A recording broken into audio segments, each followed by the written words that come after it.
I never imagined my life would end this way. The last beat of my heart was followed by a feeling of absolute emptiness, as if my soul were being ripped from my body. The first thing I felt was an indescribable pain, as if my entire being was being torn apart by invisible hands. I opened my eyes, but I was no longer in my home or in my bed. I was in a completely foreign place, a dark abyss where the darkness felt so heavy you could almost touch it. The air was thick and dense, as if I were breathing fire. The ground beneath my feet seemed to be in constant motion, vibrating as if I were a living beast. Suddenly, I felt a scorching heat envelop me completely, as if I were being consumed by flames. But I wasn't dying. I couldn't die, at least not there. The sight around me was so horrifying that I had a hard time understanding what I was seeing. There were shadows moving erratically, crawling across the ground and emitting guttural screams that pierced my ears. Then I realized that I wasn't alone.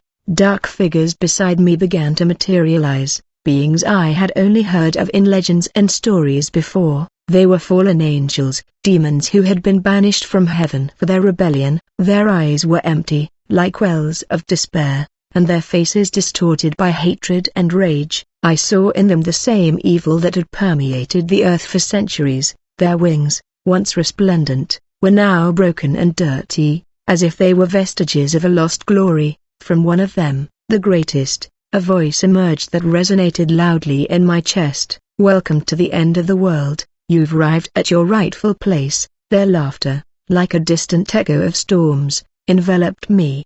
They looked at me with a penetrating gaze that seemed to read my soul and said, "There is no redemption here, only damnation." At that moment, I realized that not only had I died, but that I was in the most feared place of all, hell. In the distance, I saw a devastated landscape, an apocalyptic scenario where flames consumed everything in their path. The ground cracked, and the sky, covered in black clouds, seemed about to collapse upon us. I saw on the horizon an imposing figure mounted on a white horse, followed by 3 more horses, one red, another black, and another pale, the 4 horsemen of the apocalypse, the heralds of destruction, who were approaching. The vision was so vivid that I felt as if time itself had stopped at the magnitude of what I saw. At that moment, the fallen angel at my side whispered to me, "This is how the end of time will be. Judgment Day is near, and everything you have known will be destroyed." As he spoke,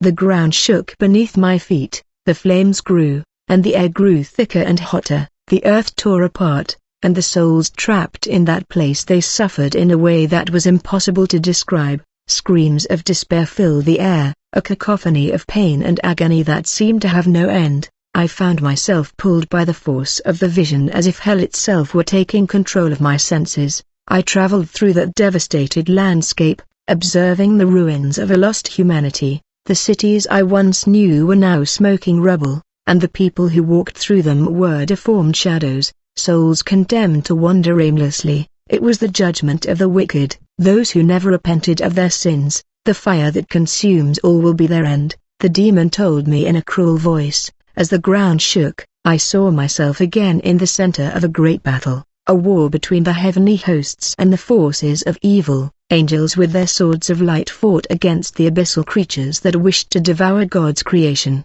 The sky was divided in two, a conflict so great that it seemed the entire universe would collapse under its weight. Chaos was absolute. I saw the fallen angels, led by the Prince of Darkness, dragging millions with them into the abyss. I saw the fall of Babylon, the symbol of the world's corruption, burning in the flames of divine judgment. In that instant, a deadly chill ran down my spine.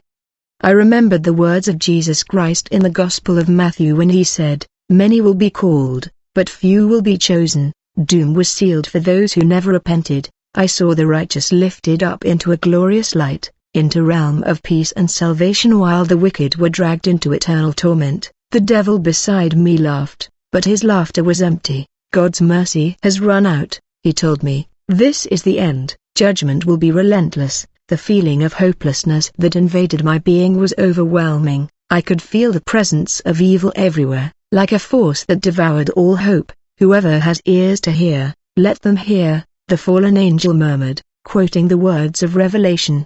The truth was there before me, and I couldn't escape. It was then that I saw a glow in the distance, an intense, almost blinding light that seemed to come from the depths of the universe. I remembered John's words in Revelation, "I saw a new heaven and a new earth," because the first heaven and earth had passed away. It was the end, but also a new beginning, a light of hope in the midst of chaos, as if a door had opened for those who could still repent. Before I could even comprehend what was happening, I felt the hand touching me was a warm hand full of compassion. I looked up and saw a figure that did not belong there. It was a radiant being with a light that eclipsed the darkness. "Do not be afraid," he said. "Your time has not yet come. There is hope for you." I felt a peace I had never experienced before.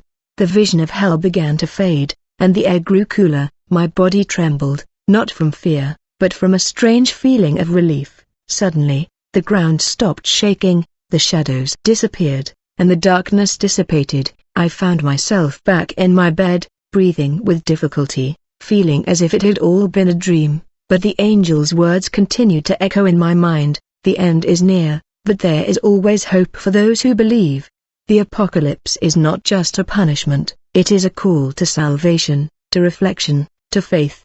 Now I know that the final judgment is real and that our decisions have eternal weight. The end of the world is not just a cosmic event, but a matter of life, or spiritual death, and although hell exists, so does the light that can save us from damnation. I woke up again, this time with a cold sweat running down my back. The feeling of anguish was still fresh in my mind, but something had changed. I couldn't forget what I had experienced. I had experienced the vision of the end, the apocalypse that had unfolded before my eyes. However, what troubled me most was the angel's message, "There is hope for those who believe." I felt a new revelation.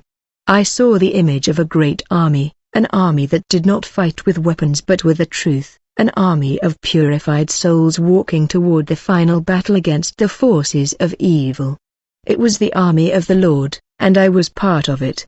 No matter how many fell around me, no matter how many strayed from the path, God's army would continue to advance, and its victory was assured.